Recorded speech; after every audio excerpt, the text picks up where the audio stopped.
Winter is coming, but so is your arc.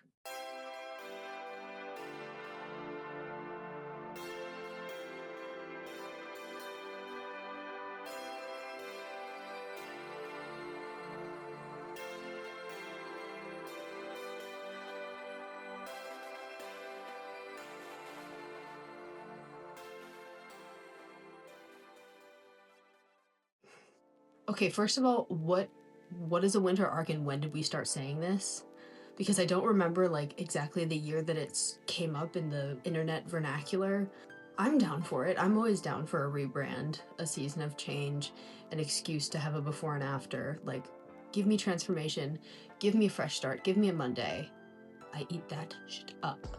We are going to get clear, get caught up, get consistent, and get clutter free so that you are on the right track to have the most wonderfully, deliciously, by January 1st, I want you to feel so ready to take on your goals because you've set yourself up with a foundation of habits that you can sustain and of habits that you can be proud of already.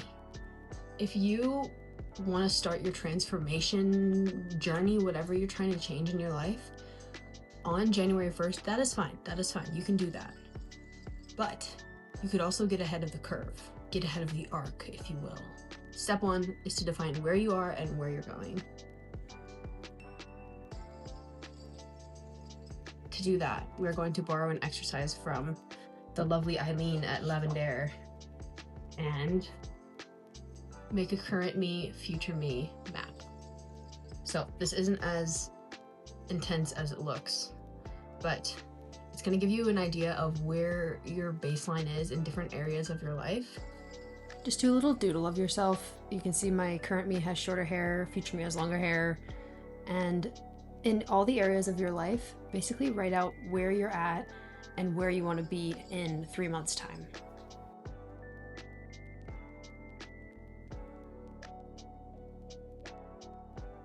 My major life areas that I kind of use as a trigger list to like tick through and see if anything comes up immediately are home, health, wealth, people, projects, fun, and future.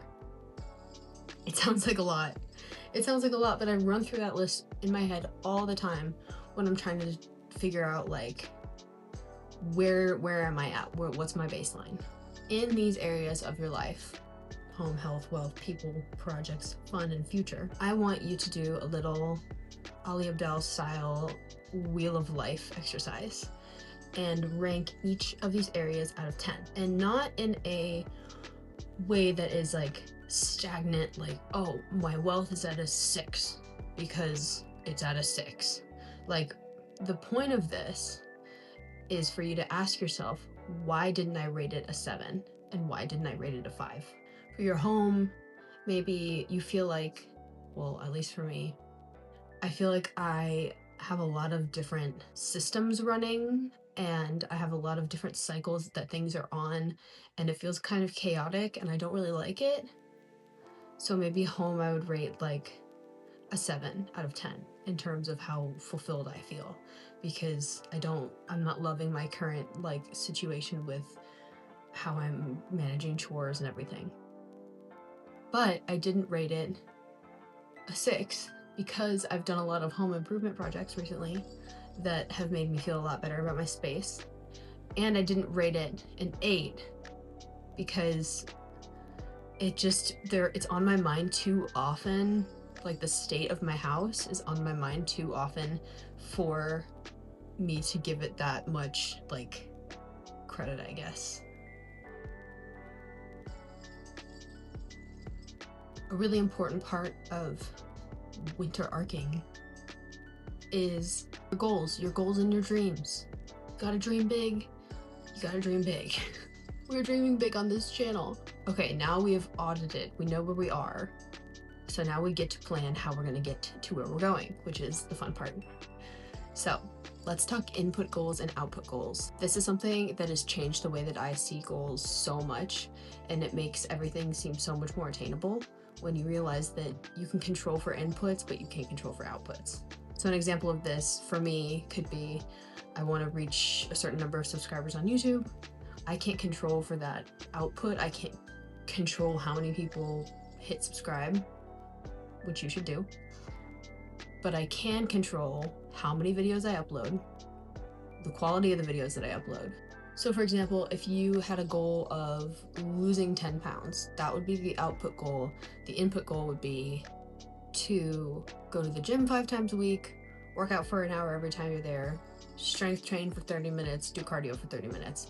Like, break it down, as you can't control losing 10 pounds, but you can control showing up at the gym. I feel like a lot of people want to start their habits, their new thing, like on Jan 1. Like, that's the goal, is January 1st, I'm gonna start doing this thing. And I think that just puts more pressure than we need to put on that day. I feel like you can also kind of get ahead, like get a little jump start if you start implementing new habits before Jan 1. Not even new habits, but just implementing kind of a refresh reset before the new year. You're gonna feel ahead of the curve, you're gonna feel ahead of everyone else. And also, you're just gonna feel better throughout the winter. Like, because winter is a time when we're in our homes a lot, we're a lot more isolated, I feel like, because the outdoor socialness of the summer is just not a thing anymore. Cue seasonal affective disorder setting in. If you want to feel good throughout the winter and not just on January 1st when you start your new resolution, goals, whatever, you're going to want to reset your environment, because we're all spending a lot more time indoors in these coming months, unfortunately. Unless you live in Australia, congratulations if you live in Australia. You get it to be warm now. Regardless of where you live, it is such a good time when the seasons are changing to do a little wardrobe reset and kind of go through and see what you have and where there are gaps that you are like awkwardly trying to fill with clothes that you don't have. And what I mean by that is, like, I always want to wear heels when I go out, but I don't have like winter heels. I guess boots. That would be boots, Barrett. You comb through your wardrobe and kind of look at what you wear the most, what you don't wear at all, and what you were always finding that you wished you had. Come up with that list and make that your intentional shopping list for Q4 of 2025.